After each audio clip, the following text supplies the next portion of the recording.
Pinahiya ako ng doctor. I had a procedure scheduled this morning.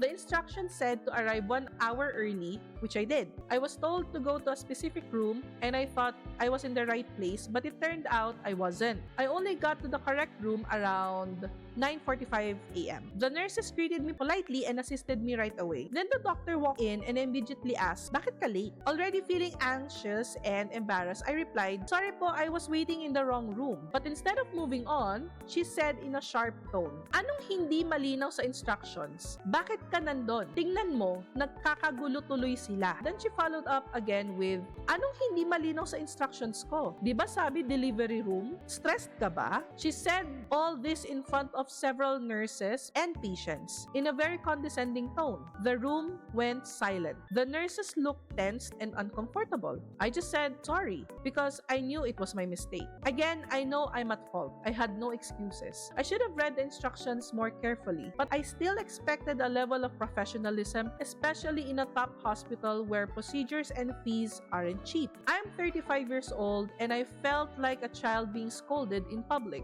Maybe it's because I look small and soft-spoken, but that shouldn't matter. Then during the procedure, one of the nurses accidentally bumped into a laptop, which caused the x-ray machine to shift. The doctor snapped and raised her voice. "Ano yan? Bakit ganyan?" The nurses kept apologizing and the doctor snapped again. "Hindi dapat ganyan. Ayusin nyo." She was actually nice during our first meeting, and I know she's a good doctor, but after today, I'm not sure I want to go back to her. The whole experience felt unprofessional and humiliating. Update. Hey guys, thank you so much for all the kind words you sent my way. I really appreciate it. It's honestly sad to hear that a lot of patients, even nurses and fellow colleagues, have gone through the same kind of treatment from fellow doctors. The hospital reached out to me and apologized, and they said they'll be conducting an investigation. The doctor also got in touch personally to say sorry. For me, that really means a lot. I'm glad she acknowledged her shortcoming. All is well now, and I hope this becomes a lesson for both of us moving forward. So ayun na nga. Thank you again, everyone.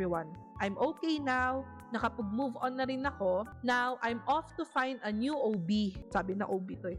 If you're from Antipolo and know any OBs who specialize in infertility, please send them my way. Super appreciate it. Thanks again.